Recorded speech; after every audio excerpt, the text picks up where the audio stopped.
This episode is brought to you by LifeLock. It's tax season, and we're all a bit tired of numbers. But here's one you need to hear. $16.5 billion. That's how much the IRS flagged for possible identity fraud last year. Now here's a good number. 100 million. That's how many data points LifeLock monitors every second. If your identity is stolen, they'll fix it. Guaranteed. Save up to 40% your first year at LifeLock.com/podcast. Terms apply.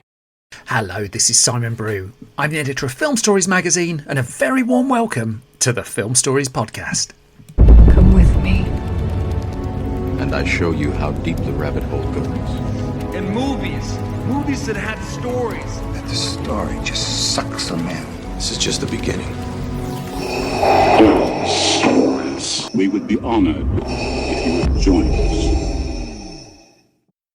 Hello and a very warm welcome to Film Stories with Simon Brew. I am Simon Brew. It's all you need to know about me right there. The aim of the podcast, though, as the title suggests, I'm here to talk of the stories of films. I love films, and I love behind-the-scenes stories, development stories, marketing stories, release stories, production stories, all those little bits and bobs that go towards making the films that we know and sometimes love, just that really, the films that we know and sometimes love. The films in this podcast tend to have quite a mainstream leaning to them. They're films that I'm interested in to some degree. I'm not interested in being snarky about films or punching down on them or just finding a load of stuff I don't like and raining down on that. Quite the opposite. I think it's really hard to make a film. I think it's an achievement and a half to get one released and put out into the world. And it's something as well that people are still talking about them sometime after their release. That's certainly the case with the two films I've chosen for this episode of Film Stories, which is the 127th off the top of my head. But enough intro waffle from me. Let's talk films. I'm going to start with a clip from the first of the two movies I'm going to talk about, and we'll come to the story the other side of this. I was a hell of a handicapper, I can tell you that. I had it down so good that I ran paradise on earth. I had one of the biggest casinos in Las Vegas to run for 10 years.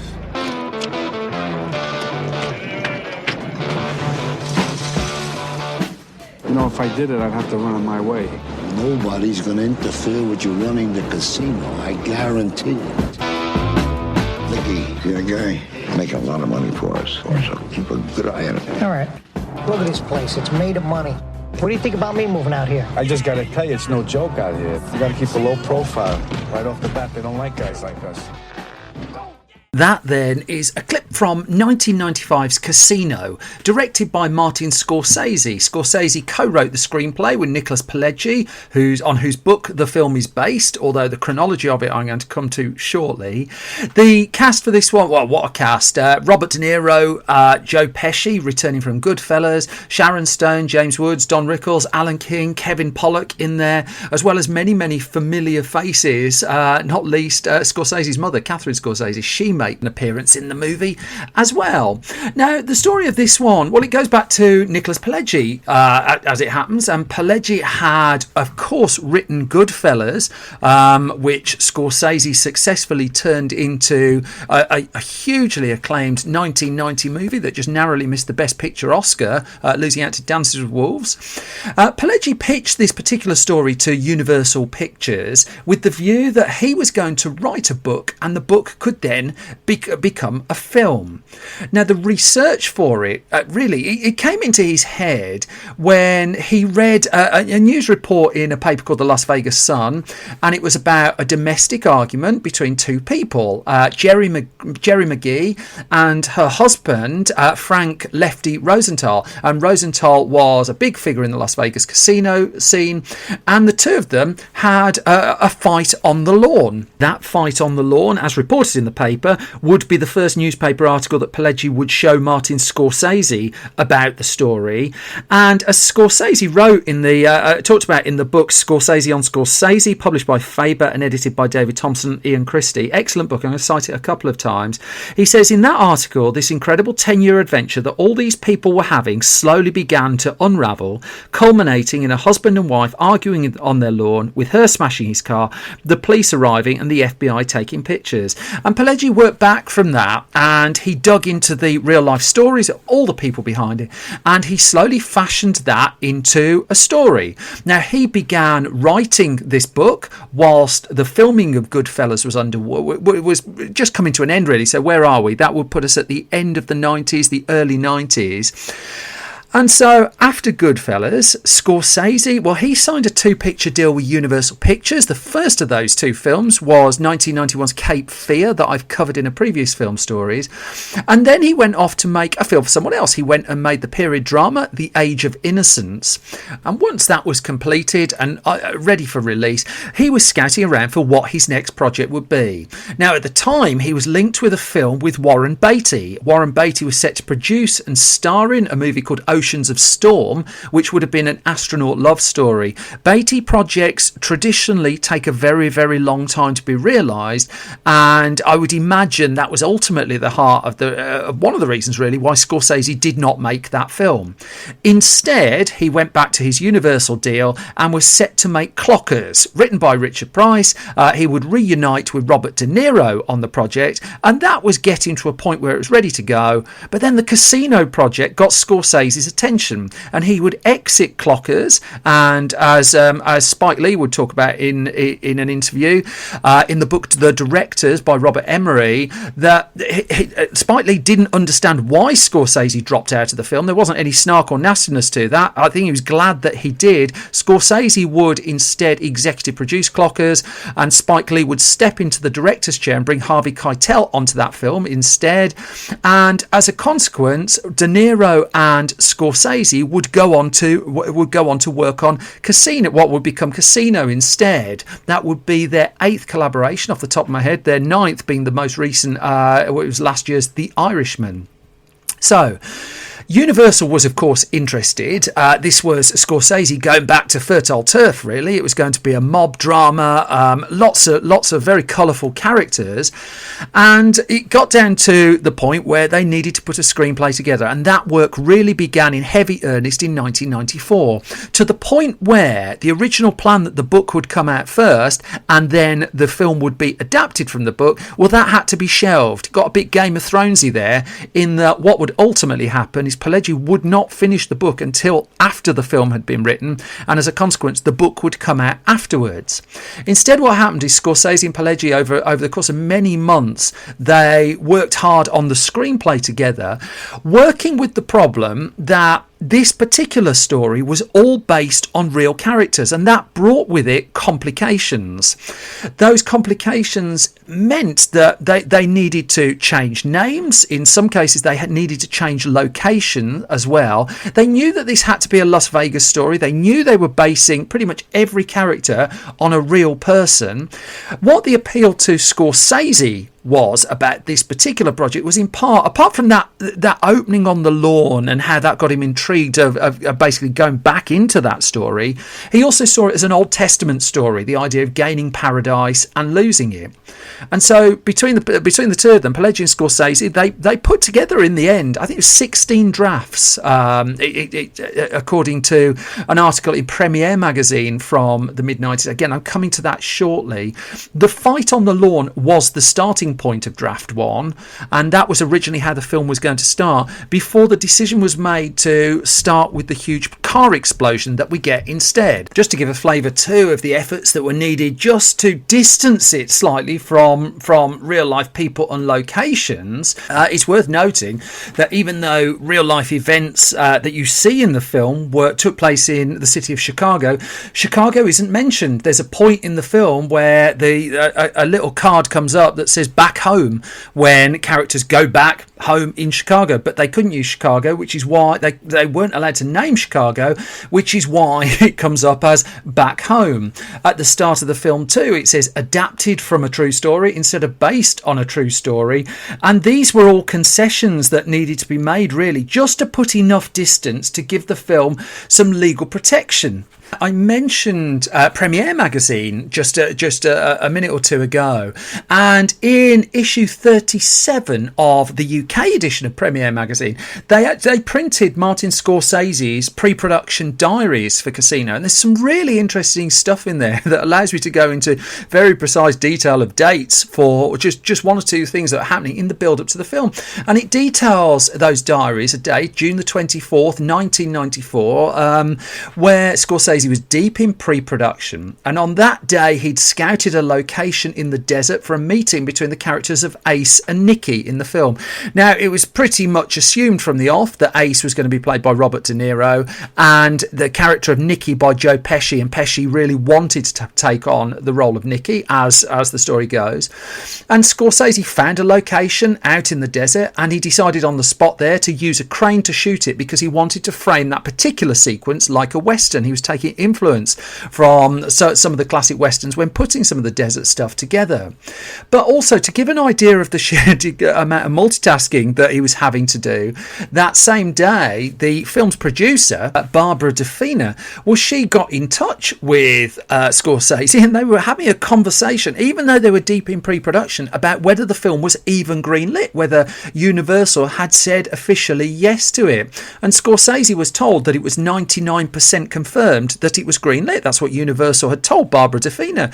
And Scorsese relayed the message back, really, that because he learned that Universal was waiting for a finished script before it would give 100% sign-off, and he basically relayed the message back to Universal. So it's unlikely you will get a finished script for this one. It's going to continue evolving. It's going to continue to be fluid. And he left a message for the Universal executive concerned, but he was reminded by DeFina that Cape Fear never had an official green light, and The Age of Innocence didn't get a green light until 2-3 weeks into filming. It reminds me of a story Danny Boyle told during interviews for the promotion of Yesterday that came out in 2019. And Boyle relays just how he's never had a green light for one of his films. He just starts work and waits for someone to tell him to stop, and that's pretty much carried him through his career. And it sounds like there's a little bit of that to Scorsese as well in this instance.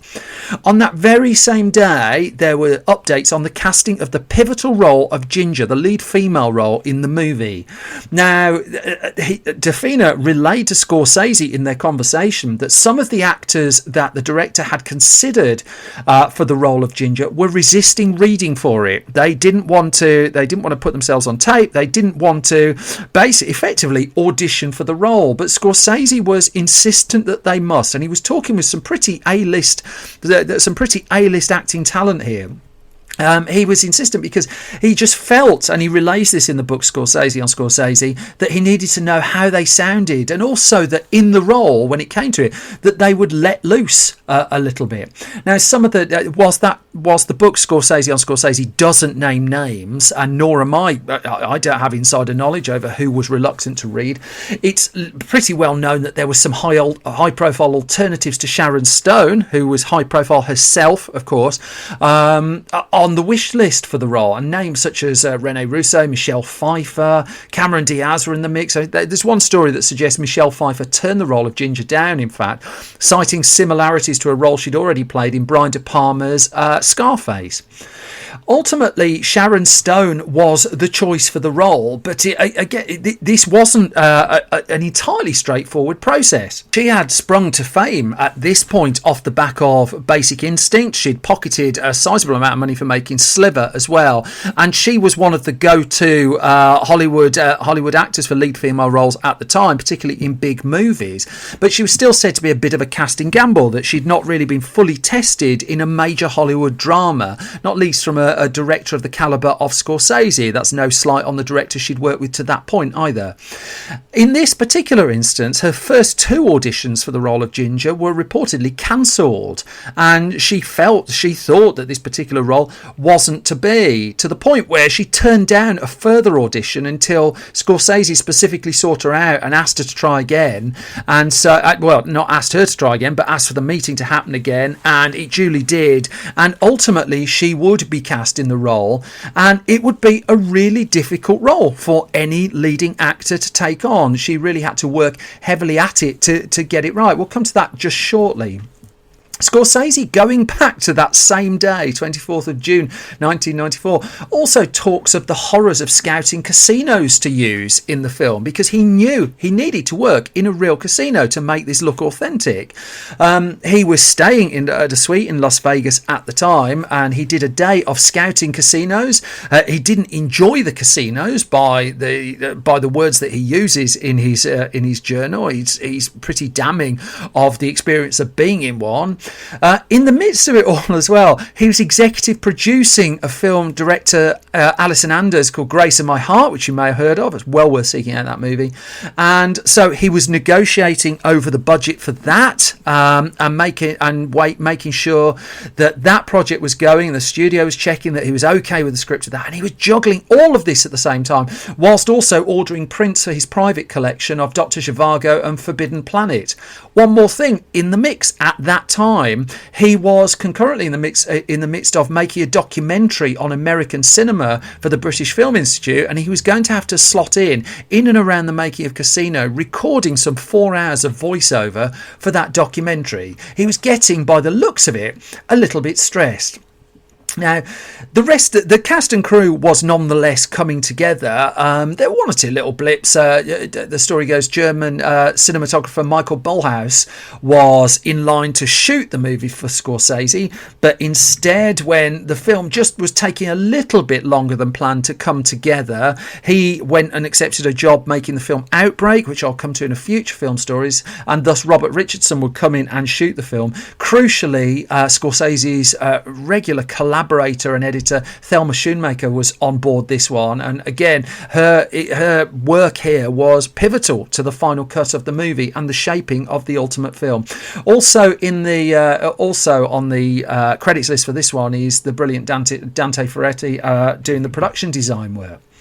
The shoot would ultimately begin in the autumn of 1994. It began on September the 14th, in fact, and Scorsese knew that this was going to be a fluid film. There was a lot. He knew that he couldn't contain this story down to an hour and a half, so he instinctively knew this was going to be a long film as well.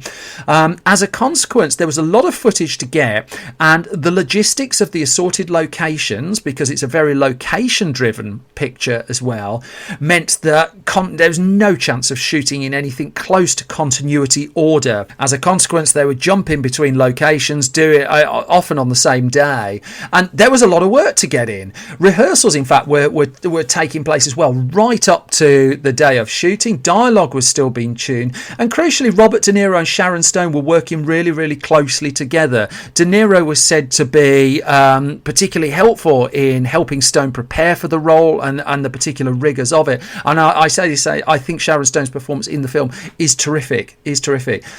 There was also, just to give a flavour of the logistical things of the size of the production, and this was $40-50 million film, so expensive, but also not at the absolute high end of Hollywood expenditure in the mid-90s. There was the small matter of Robert De Niro's 52 costumes for the film. Joe Pesci had around 40, Stone had another 40. That was a lot of wardrobe for a location shoot. Nonetheless, as shooting began, as is traditional, and this is detailed in Scorsese's journal, first day gifts were exchanged. I think my favourite was Joe Pesci decided to send Scorsese a bullet with his name on it, and Pesci enclosed a note with that gift saying everyone should have a bullet, one of these with your name on it. Here's yours, good luck, Joe. One thing also I really took from Scorsese's journal is he writes, "I'd forgotten how difficult it is to walk onto the set." And this is Martin Scorsese feeling in awe of the process, walking onto the set of day one of shooting. If you get a chance, check out the Team Deakins podcast with Roger Deakins, where he talks to Sam Mendes, and Sam Mendes relays the same thing: the pulling the car up for day one of shooting, and just the almost the borderline panic involved in that. And these are Oscar-winning directors. Scorsese hadn't won his Oscar by that point, of course, but that's a finicky point. I know you won't hold me to that. There was a good deal of improvisation once filming began. In particular, a lot of the conversations between De Niro and Pesci's characters, there was a lot of improvisation in there. From day one, there was improvisation as well, and Scorsese writes about that, and he says there was a good improvisation. As a consequence, he now has to work out in his head the further coverage he's going to have to shoot for the edit when it comes to putting that improvised stuff into the script. And so he's just made himself he's not just got an extra scene in the can. He's now got to do all the coverage and all the extra bits to make that scene fit into the movie. Also, on the midst of day one of production of the film, just to give it a bit of an extra boost, Scorsese learns that he'd lost the location that they'd scouted for Ace's house in the film. That the owner of the house that they'd found was fine with Casino going and shooting there, but the company Sheraton happened to be buying up a lot of houses at that point with the aim of demolishing them to enlarge a golf course, and Sheraton denied the permission for them to shoot the film there. As a consequence, a new house for Ace Rothstein in the film was quickly scrambled, and it goes right through Scorsese's writing, just the doubts and the quick decisions that are having to be made to bring Casino to the screen. And then there's one further thing that comes up at the end of that first day of filming, which goes to the problem of the book coming out after the film. And I never realised this with Casino, that when Pileggi and Scorsese came together to make Goodfellas, because the book had come out first, all the legal clearance hurdles of telling the story of real life people had been negotiated beforehand. The book was out, it hadn't been sued, it was thus fair that the film was not going to hit problems.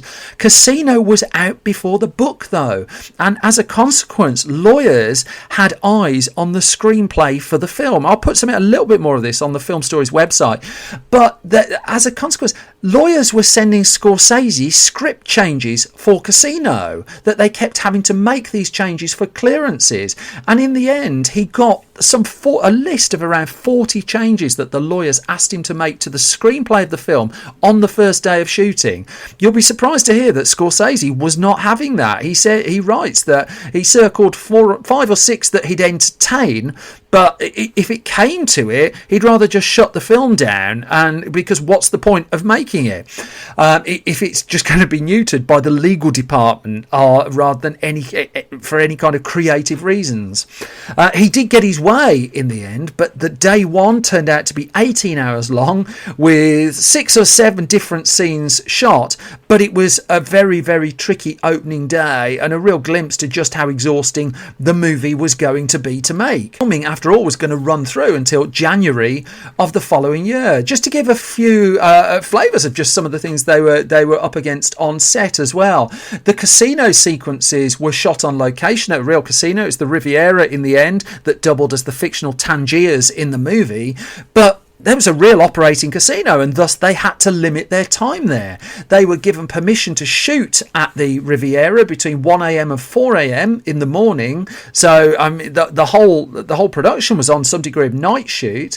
It was off-peak times for the casino, but that didn't mean the casino was shy about telling people they had a major Hollywood production taking place on their premises, to the point where there was reportedly a sign outside just saying that De Niro was inside. They were making a big film because, why not use that to bring a few more punters through the door? That said, they weren't allowed to shoot in every room of the casino. It's not a massive shock to suggest that they weren't allowed into the counting room. You see the sequences with all the money. As a consequence, there were bits and bobs they did have to recreate on sound stages back on a studio lot. They also had to work a little bit around availability of actors. That James Woods, for instance, would come in and would just do 2 days of work on the film in the the end, certainly during its production. And his character was, he was heavily improvising a lot of his lines in there. So again, coverage needed to be shot to cover that. All the while, the clearances were being put together for the extensive music that would, the soundtrack CD. Remember CDs for Casino was a double disc one and a cram double disc one, if memory serves.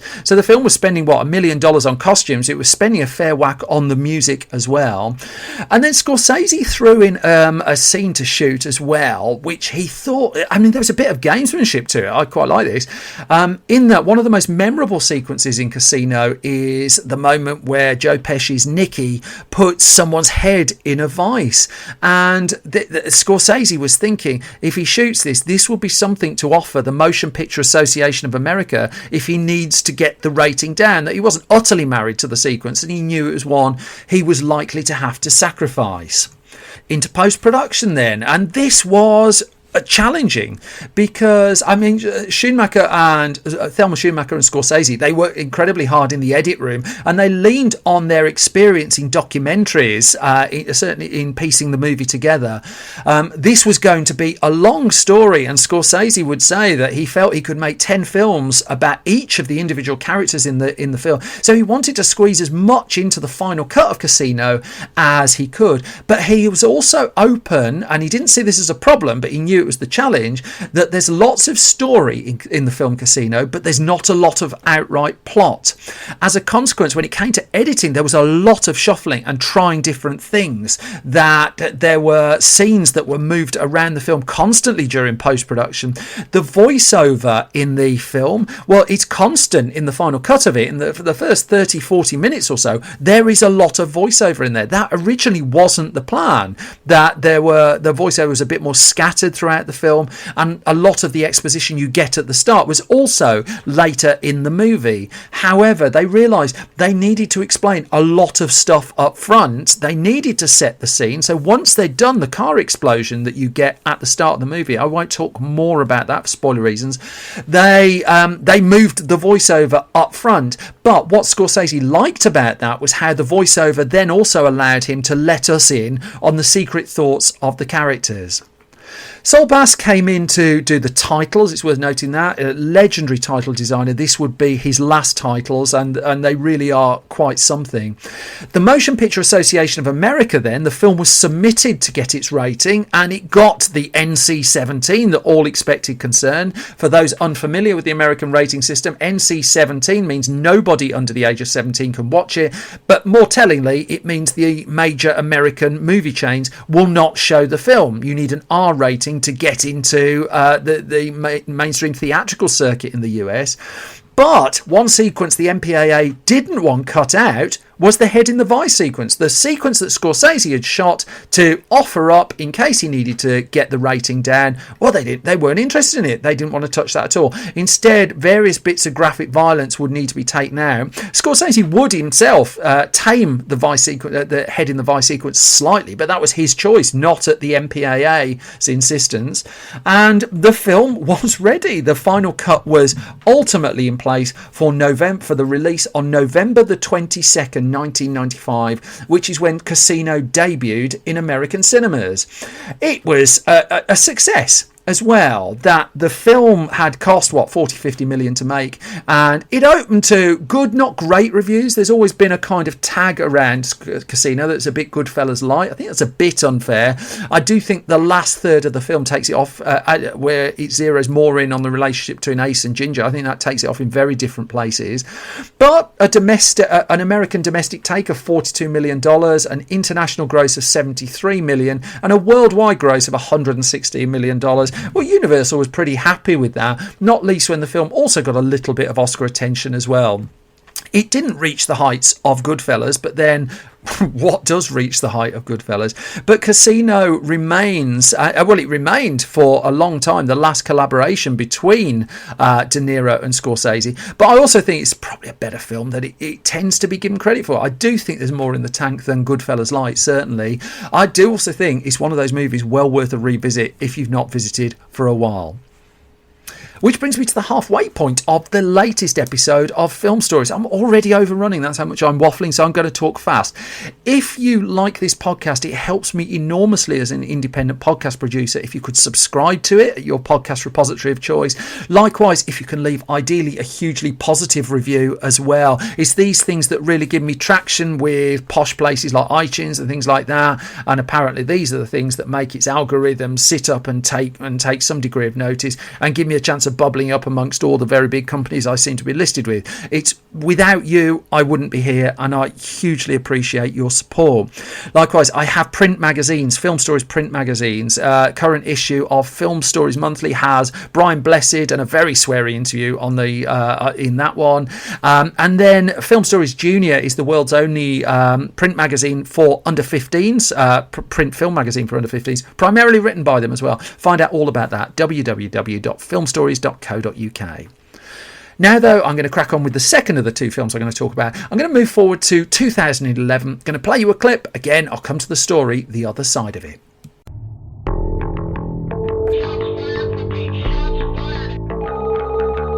Yes, sir. It's dawn here now, but we can be fully mobilized and on site in an hour. Come out with your hands up and you will not be harmed. Repeat, you will not be harmed. I think it's the use of the word repeat that makes this work every time. I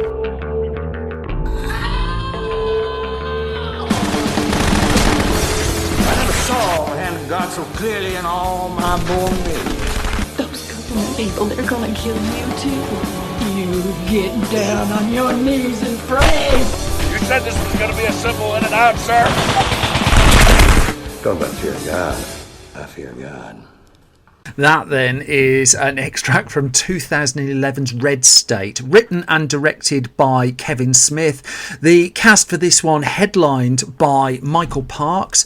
Also in the ensemble are John Goodman, Melissa Leo in there, Carl Gallner in the lineup too, along with Breaking Bad's Anna Gunn. She's in the cast for this one as well. Now, this was a project for Kevin Smith that he'd first been talking about in 2006, 2007. That to that point he'd been known primarily for his View Askew universe of films based characters such as Jay and Silent Bob that take him through Clerks, through Dogma, through Mallrats, through Jay and Silent Bob Strike Back. But he teased that he was looking to make a horror film in the mid to late 2000s. So he wrote a couple of scripts and he presented both, as the story goes, at the same time. One was for a comedy called Zack and Miri Make a Porno that would ultimately be made with Seth Rogen and Elizabeth Banks in the lead roles and come out in 2008. But he also wrote Red State around the same time. Now, to this point in his career, virtually every film that Smith had directed had been funded by the Weinstein brothers, Harvey and Bob Weinstein, and had gone through Miramax.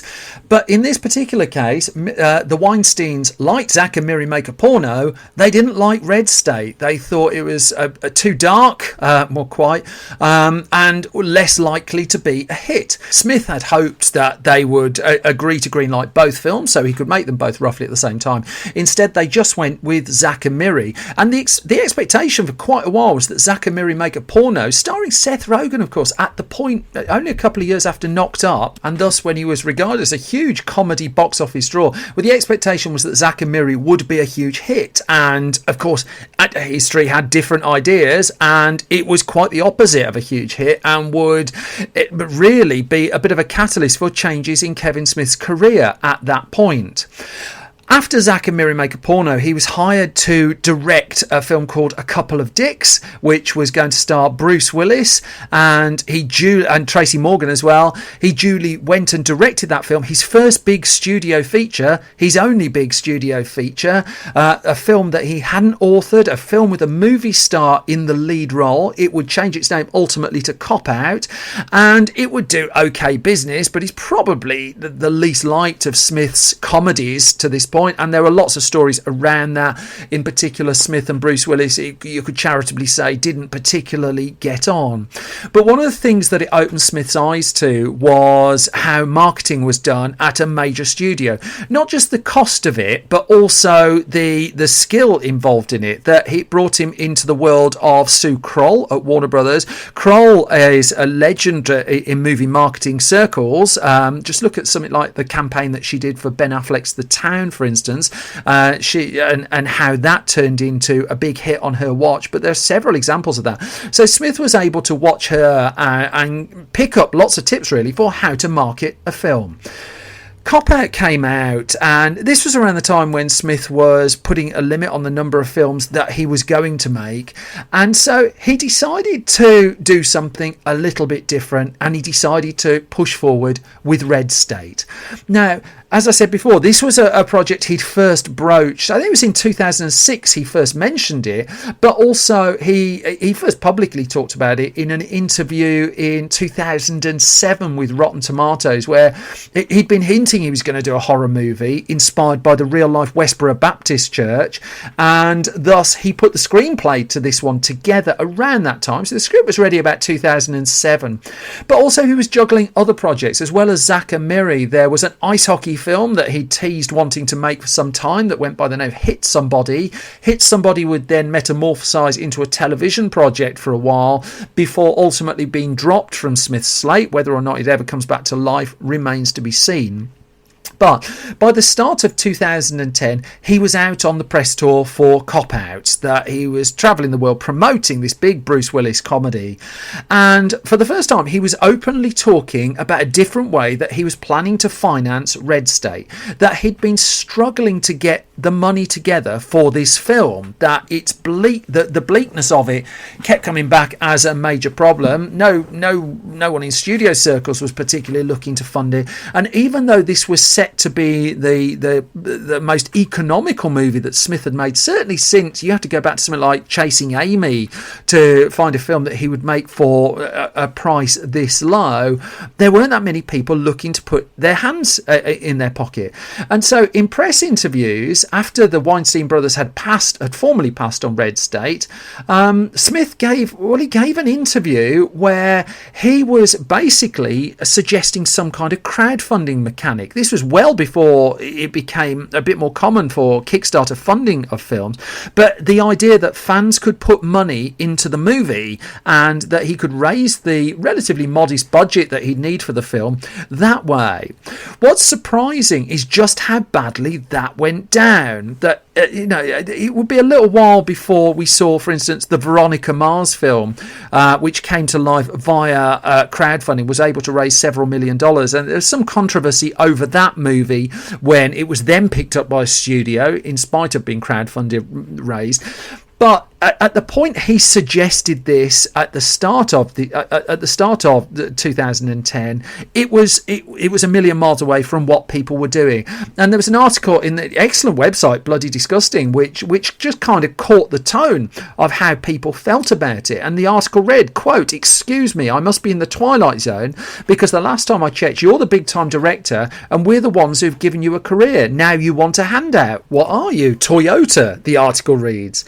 Smith would ultimately drop the idea of funding the film this way, although it's worth noting that his most recent film, Jay and Silent Bob Reboot, was in part financed by Legion M, and Legion M is a company that's basically built, it's the evolution really of the crowdfunding model, that's a company that's effectively fan-owned and funding movies that otherwise might struggle to get funded. Nonetheless, going back to 2010, as Smith is trying to get together the budget for Red State, and he's realised at this point the cheapest he can probably make it is $3.5–4 million, and there's not a huge sign that it would get a big return for that investment. But nonetheless, he found a couple of investors to put the budget together, and so he had enough to make the film. What he didn't have was a distributor for the movie, and Smith was about to rip the rulebook up and also cheese off good chunks of the Hollywood establishment. So, first of all, the making of the film. So, Smith basically opted to go for this one post Cop Out. He set a shoot date at the middle of 2010, and thus things started to ramp up. And notably, he achieved a lifetime ambition and cast Michael Parks in basically the lead role of the film. Now, Michael Parks was someone very much off on his radar after seeing him in From Dusk Till Dawn, but he was also very aware of his work beforehand. And Smith has since said that if Parks hadn't agreed to be in the film, he would have just not pressed ahead and done it. He would work with Parks again on probably Smith's most divisive movie, Tusk, which would be one of the last films that Parks would do before he sadly left this world. With Parks on board, the rest of the cast started to come together. There was talk at one point that Alan Rickman would take on one of the roles in the movie, the role that was ultimately taken by John Goodman. Rickman and Smith had worked together before on the film Dogma, but ultimately it didn't work out. Rickman was in the midst of Harry Potter for a start, and so as a consequence, John Goodman was quite a coup for the production. He agreed to come on board. Matt L. Jones came on, and Melissa Leo also joined the ensemble. This was going to be a film that was put together very quickly, that Smith had his eye on the Sundance Film Festival. The Sundance Film Festival takes place at the start of each year and is hugely important to Smith, not least because that was where he really got his breakthrough with his debut film Clerks, which became a Sundance sensation. But what he wanted to do was to take Red State to Sundance and basically sort his distribution out there. I'm going to come to that shortly.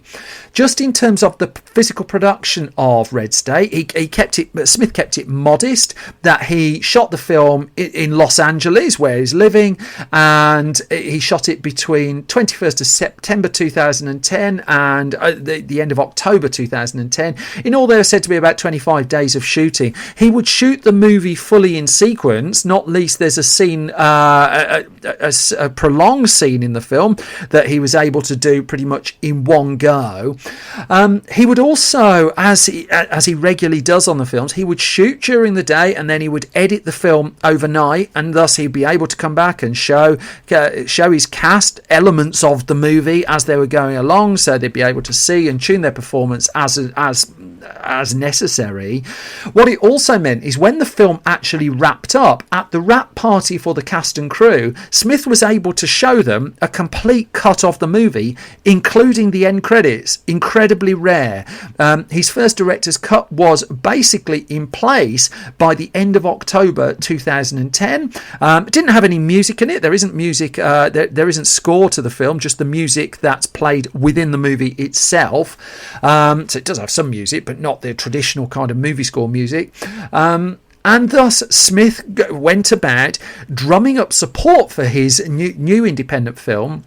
He got it into the Sundance Film Festival, and then he started addressing the distribution question. So he was using some guerrilla marketing tactics, guerrilla with a U, for the promotion of the film. He regularly given interviews to the press and was well connected with lots of websites and website editors. So he would do things like he would auction off the first poster for the movie to give a website an exclusive on getting that, and he would raise funds for good causes as a consequence of that.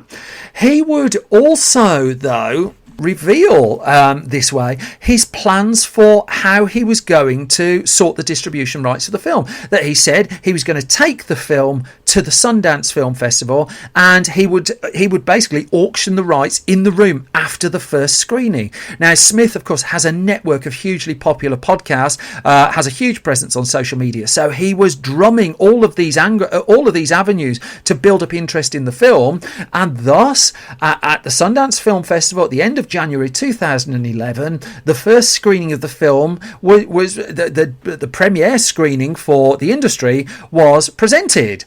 And that screening was attended by distributors, industry figures and buyers. And the film completed about 88 minutes. Generally went down okay. Subsequent reviews would say it's not top grade Kevin Smith or horror, but generally there was some appreciation for it. I think it was Kim Newman who said something along the lines of it borrows from lots of films, but that's okay because it borrows from lots of films that I really like. And so, I mean, the critical response to Red State was actually pretty decent in the end, which isn't always the story that's told. However, one story that is told is what happened when the auction started, because Smith started the auction and instantly ended it. That all these buyers were in the room. He sold the picture to himself on the spot to his Smodcast Pictures label, and launched into a long speech in front of assorted industry types about the cost of movie marketing and the insanity of it, and about him trying to do something wildly different with Red State. And it should be noted, he did do something wildly different with Red State. He'd been heavily burned, I think, by Cop Out and the response to that. And with Red State, what he didn't want to do was rely on critics. What he didn't want to do, and he'd seen this up front, remember, with Cop Out, with Sue Kroll, we're working with Warner Bros. He didn't want to spend the money on marketing, and it's a drum he's banged a lot since, that marketing is one of the biggest costs of a movie, and it's such a firewall to getting your film out into the world, and he wanted to do something about it. And so he announced that he was going to release Red State himself. He was going to take it on a tour around America and do Q&As, and he was going to make his money back on the film that way. This went down like a proverbial passing of wind in a car. So Deadline, trade website, industry trade website Deadline, kind of caught the tone of the more traditional elements of the industry to what Smith had done. So here's a quote from one of their articles. It's like, buyers I spoke to were annoyed Smith wasted their time and offended that he belittled what they consider to be an honourable business, gambling millions of dollars and working tirelessly to launch new filmmakers and hopefully turn a profit.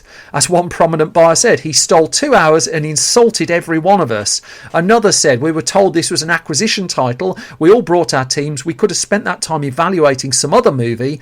Kevin didn't acknowledge that we are the ones risking capital acquiring films and putting up P&A, not him, and he didn't understand how a business works at all. He was a little like the twisted preacher Michael Parks played in his film. It became life imitating art. I scrolled down that article actually, and the first comment underneath it was quite telling too. It just said, interesting. Not a word about the quality of the movie from anyone involved. Nobody seemed that broken up about not getting a shot at distributing it. Everybody just seemed annoyed that their time was being wasted.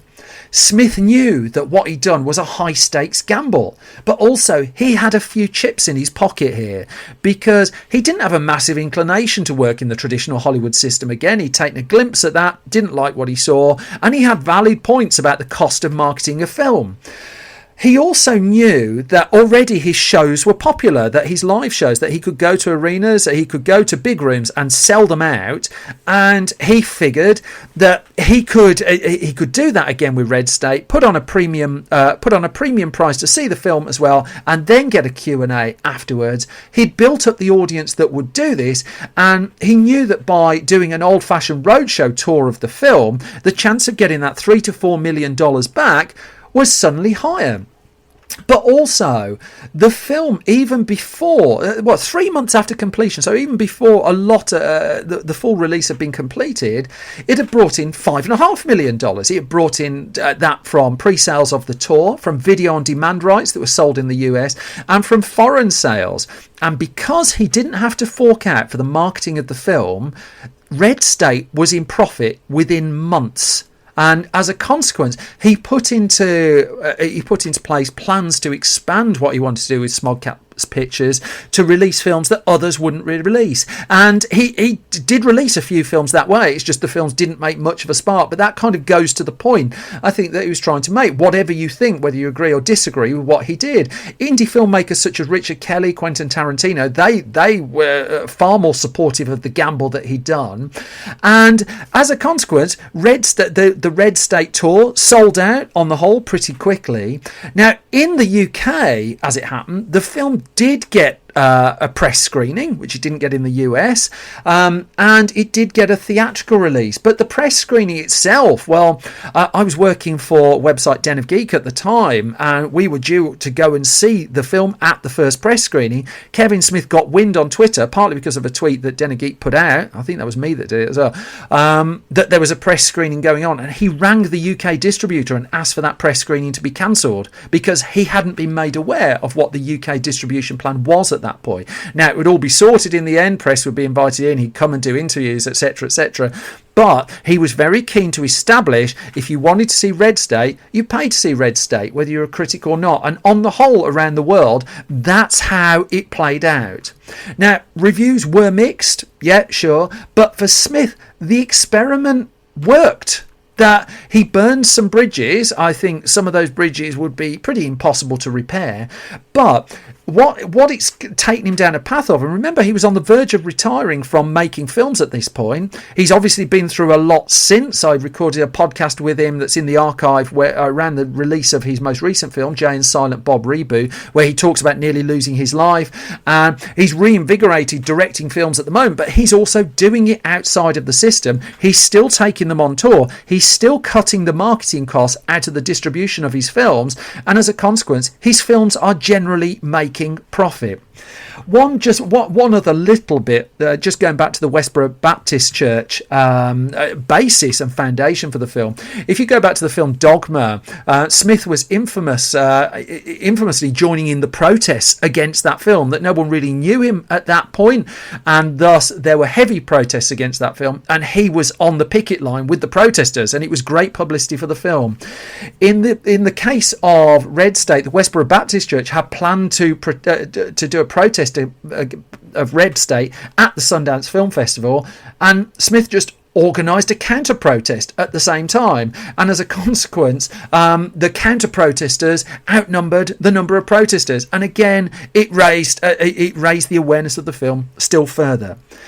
Because of the way Red State was distributed, usually I just touch on the box office returns for the movie, but it's barely worth it in the case of Red State. If you go by the official numbers that it made, and it did get a release to the point where it could qualify for awards attention, not that it got an awful lot, but it grossed 1.1 million officially in the US, not including the tour that Smith did. It grossed about $800,000 overseas for a total of 1.9 million. On paper, it looked like a failure. In actuality, it was a profitable film. It was a successful film. It's quite a well-liked film. And it's gone on to give Smith the platform to make films like Tusk, like Yoga Hosers, and the more recent Jay and Silent Bob Reboot. And now he's going to pursue this method, in theory, if he ever gets these films made, for Clerks 3, for Mallrats 2.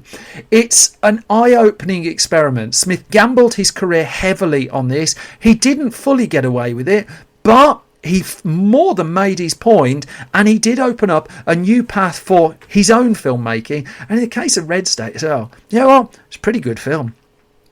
And that brings me to the end of the latest episode of Film Stories. You can find more of my waffle on Twitter at Simon Brew. You can find the entire Film Stories project at Film Stories Pod.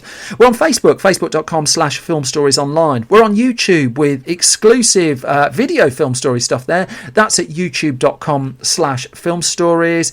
Also, we have the Film Stories website, which every weekday is crammed full of movie news. It's got features. It's got all sorts of bits and bobs in there, really. If you could give that a look and a bit of support, that's at www.filmstories.co.uk. But for now, I've waffled on as usual far too much. I thank you as always for listening. I thank you for your time, and most importantly, as always, particularly in these tricky times, you all stay safe and look after yourselves. I'll be back next week with another bunch of film stories. Take care. Bye bye.